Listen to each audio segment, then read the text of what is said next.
नमस्कार दोस्तों, स्वागत है आपका आरोग्य जगत में। दोस्तों, यदि आपको किडनी डायलिसिस की समस्या है और आप इससे छुटकारा पाना चाहते हैं तो आज हम इस वीडियो में डॉक्टर विश्वरूप रॉय चौधरी के जरिए जानेंगे कि इस प्रकार की समस्या से कैसे छुटकारा पाएं। आपकी जो ये बुक अभी हमने करना है इसको, जिसमें आपने बताया कि जो किडनी पेशेंट हैं जिनका डायलिसिस होता है, हाँ। वो किस तरह से डायलिसिस से बच जाते हैं और किडनी जो है प्रॉपर वापस हील हो जाती है। क्योंकि मोस्टली हमने देखा है कि जिसकी किडनी खराब हो गई वो ट्रांसप्लांट ही कराता है या मर जाता है। ये एक इम्पॉर्टेंट बात है जो मैं आपको बताना चाहता हूँ ताकि आप इसको उन लोगों तक पहुँचाएं जिनको इसकी ज़रूरत है। ऐसे बहुत सारे लोग हैं लाखों में जो हर दूसरे दिन या तीसरे दिन डायलिसिस कराते हैं। पहले तो समझना पड़ेगा डायलिसिस क्या है। बहुत ही सिंपल है, आधे मिनट में समझ जाएंगे। आप जो भी कुछ खाते हैं पीते हैं उसमें कुछ चीज़ें बॉडी उपयोग में लाता है, एनर्जी में कन्वर्ट करता है, कुछ चीज़ें बॉडी यूज़ नहीं कर पाता है, तो आप यूरिन पेशाब के रास्ते उनको बाहर फेंक देते हैं। तो वो पेशाब कैसे बनता है, वो किडनी का काम होता है। उसके अंदर वो सारी चीज़ें हैं पेशाब में जो बॉडी को नहीं चाहिए, तो बॉडी ने उसको बाहर भेज दिया। क्रेटनाइन है, यूरिया है, यूरिक एसिड है, ऐसे बहुत सारी चीज़ें, छोटे मोटे प्रोटीन हैं अलग अलग तरह के जो बॉडी को नहीं चाहिए। तो बॉडी ने पेशाब किया। आप बोलेंगे अरे मुझे पेशाब आ रहा है, तो वो किडनी ने बाहर भेजने का तैयारी कर ली है और आप गए और आपने अपने आप को हल्का किया, ठीक हो गया। ये तो हुआ नॉर्मल। आपका बॉडी खुद ही आपका डायलिसिस कर रहा है। डायलिसिस ये है, हमारा बॉडी हमारे अंदर की जो चीज़ जो हमें नहीं चाहिए वो बाहर फेंकने का रास्ता बनाया, इसे कहते हैं डायलिसिस। यानी कि हमारे सबकी बॉडी करती है इसको। अगर वो करना बंद कर दे, किडनी अपना काम करना बंद कर दे, अब जब मैं पानी पी रहा हूँ और बॉडी को उनमें से कई सारी चीज़ नहीं चाहिए लेकिन बाहर का रास्ता बंद है, तो बॉडी क्या करेगा, गुब्बारे की तरह, बैलून की तरह उस पानी को, उस फ्लूइड को बॉडी में ही इकट्ठा होता रहेगा। ऐसे लोगों के पैर आप देखेंगे हाथी की तरह हो जाते हैं, सूज जाते पैर, हाथ सूज जाते हैं, पैर हाथ सूज जाते हैं, गले मुंह सूज जाता है। तो क्या है, उनका जो यूरिन आउटपुट है, पेशाब या तो कम हो गया है या ख़त्म हो गया है। अगर आपसे बोलें कि एक दिन बिना पेशाब किए रहना है, इम्पॉसिबल। कितना दर्दनाक हो सकता है। और ऐसे लोग फिर मशीन की मदद लेते हैं। वो मशीन वो खींचता है खून में से वो ऐसे पानी जो खराब है और निकाल के बाहर करता है। इसका मतलब हर दूसरे दिन उसको ऐसा करना पड़ता है और दूसरे दिन तक बॉडी में पानी जमा रहता है। और जबकि बॉडी में पानी जमा रहेगा तो उसका हार्ट के ऊपर भी बोझ है, लंग्स के ऊपर भी बोझ है। हर दिन वो कमज़ोर होता जा रहा है, हर दिन वो मरता जा रहा है, डायलिसिस कराने के बावजूद भी या डायलिसिस कराने की वजह से भी, क्योंकि डायलिसिस भी किडनी को और फर्दर ख़राब करती है। तो अब आपको समझ आ गया कि प्रॉब्लम क्या है, डायलिसिस किसे कहते हैं, किडनी खराब होना किसे कहते हैं। ऐसे लोगों को पहचानेंगे कैसे, आप जब देखेंगे। हम कैसे पहचानते हैं ऐसा पेशेंट को, कोई रिपोर्ट की ज़रूरत नहीं है मुझे, आपको भी ज़रूरत नहीं है। आप सिर्फ ऊपर से नीचे देखेंगे, अगर पैर हाथ में सूजन है थोड़ा बहुत भी, तो समझ लीजिए कि किडनी फेलियर की तरफ आप बढ़ चुके हैं। लेकिन घबराने की बात नहीं है। पहली बात, जब सूजन होती है बॉडी में, पानी जम जाता है तो सांसें भी नहीं ले पाता है, मुश्किल से लेता है, तो ये भी गड़बड़ है। वो चलता है थक जाता है, ये भी गड़बड़ है।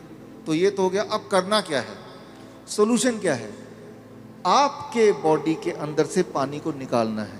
उसके लिए बड़ा आसान गॉड का दिया हुआ सोल्यूशन आपके पास ही है इसी वक्त।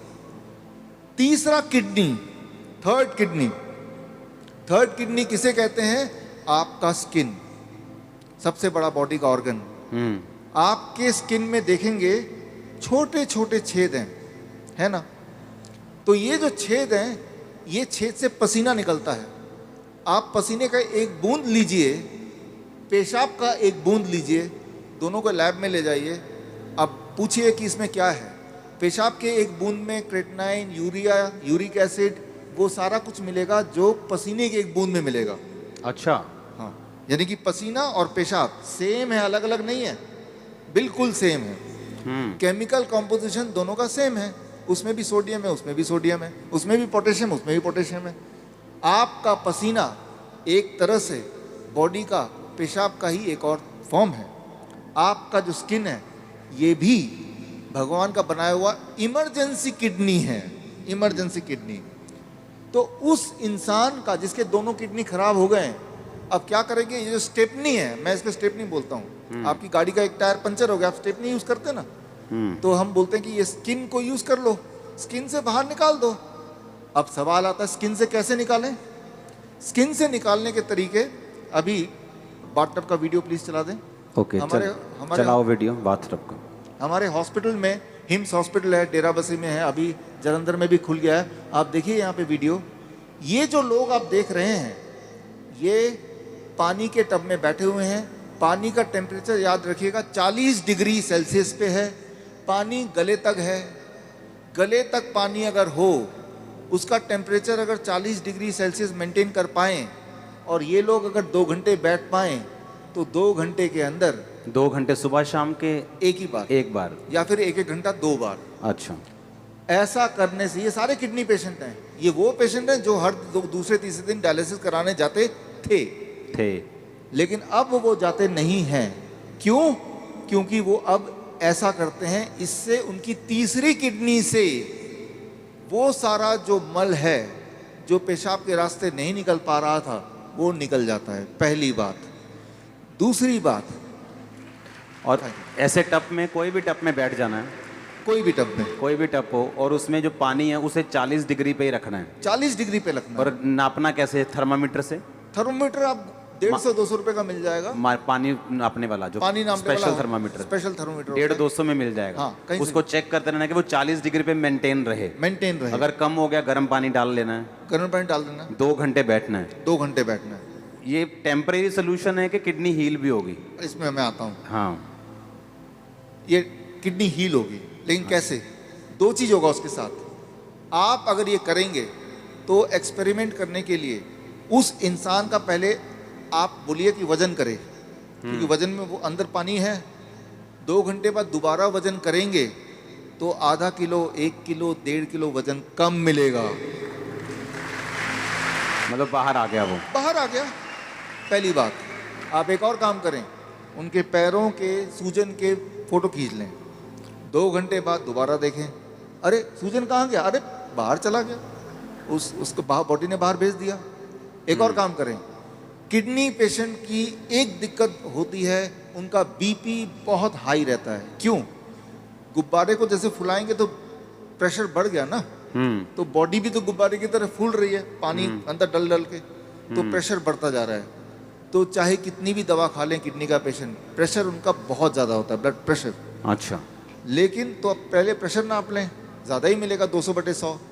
अब पानी में बिठाएं, और अब पानी में बिठाने के बाद 2 घंटे बाद दोबारा प्रेशर नापें, तो प्रेशर कम हो जाएगा। कम से कम 40 यूनिट कम हो जाता है, किसी का 20 यूनिट कम हो जाता है, लेकिन कम जरूर होता है, हर एक का कम होता है।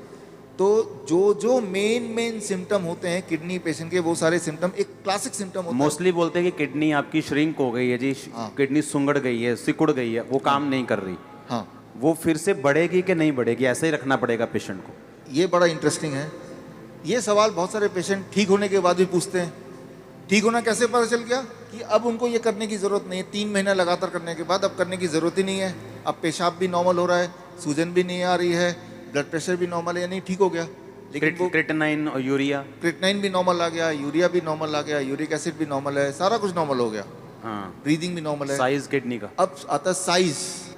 तो साइज के लिए वो बोलता है, तो DTPA स्कैन करने बोलते हैं। हालांकि हम रिकमेंड नहीं करते, लेकिन स्कैन कराते हैं। तो पहले वाला साइज उसके पास था, पहले भी स्कैन कराया था, 3 महीने बाद दोबारा स्कैन कराते हैं। तो स्कैन में वो साइज बढ़ी हुई दिखाई देती है, मतलब वो किडनी जो है वो बढ़ चुकी है, फिर से साइज उसका अच्छा हो रहा है, अच्छा हो गया। और ये स्कैनिंग बताती है। हाँ, और वो जो स्कैनिंग बताती है, वो स्कैन पहले और बाद के वो किताब में है, और ये किताब मैं चाहता हूँ कि आपके हाथों से इसका लॉन्च हो जाए। हाँ, ठीक है। हाँ, और ये जो किताब को बनाने में, ऑब्जर्वेशन स्टडी में जिन्होंने मुख्य भूमिका निभाई है, हमारे डॉक्टर संजीव सूद जी हैं। आप भी एक बार आ जाएं, डॉक्टर गगन है, ये भी आ जाएं। दयानंद आयुर्वेदिक कॉलेज में इन्होंने हमारे साथ मिलके हमें मदद करते हुए इस चीज़ को दुनिया तक पहुंचाने के लिए काम किया। प्लीज़ आ जाएं डॉक्टर अनु, प्लीज़ कम। किताबें और भी हैं, 2 ले आते हैं। इसका नाम है प्रत्यारोपण यानी किडनी ट्रांसप्लांट का अंत। किडनी, आपकी खुद की किडनी ही काम करेगी, किसी और की किडनी की कोई आवश्यकता नहीं है। भगवान का दिया हुआ किडनी उसी को स्टार्ट करना है, उसी को काम करना है। तारीफ करो सब। Thank you, thank you, thank you. अच्छा, हमने कितने ऐसे लोग आपके लोग मोहल्ले में ऐसे आपने देखे होंगे जो किडनी ट्रांसप्लांट नहीं करा सकते, डायलिसिस नहीं करा सकते, मर जाते हैं। देखे कि नहीं देखे? चर्च में हील होते हमने देखे हैं, लेकिन जो बहुत से लोग हैं जो यीशु मसीह को नहीं जानते, हमने हॉस्पिटल्स में देखा है। मेरे फ्रेंड्स हैं जो हॉस्पिटल्स चलाते हैं चैरिटेबल, वो बताते हैं कि किडनी पेशेंट किस तरह से आते हैं और उनके पास मशीन्स नहीं है, उनके पास स्ट्रक्चर नहीं है और लोग ऐसे ही मर रहे हैं। और देखो, जब डाइट का जिक्र होता है तो यकीन नहीं होता कि डाइट से कैसे कोई हील हो सकता है, और ये भी यकीन नहीं हो रहा कि बाथटब में बैठ के या ऐसे ऐसे करके कैसे कोई हील हो सकता। और उसको खाना क्या है किडनी पेशेंट को? सेम DIP डाइट प्लस ये जो मैंने बताया, ये 2 घंटे बैठना है। 2 घंटे बैठना है। कई बार लोग 2 घंटे नहीं बैठ पाते, तो 1 घंटा करके 2 बार बैठ लिया। कई बार 1 घंटा भी नहीं बैठ पाते, चलो 40 मिनट करके 3 बार बैठ गए। 2 घंटे का आपको रूटीन पूरे दिन भर में 2 घंटे बैठते ना, तो यहाँ से जितने पोर्स हैं तब जाके पूरा निकलता है।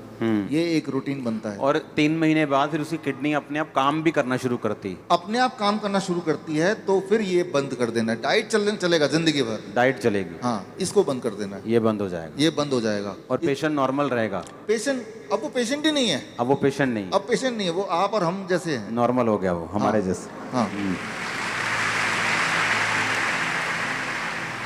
अभी हमारे आपके शहर में, जालंधर में, GT रोड में, देश का सबसे पुराना जो दयानंद आयुर्वेदिक कॉलेज, सबसे पुराना कॉलेज है, 125 साल हो जाएंगे अगले साल।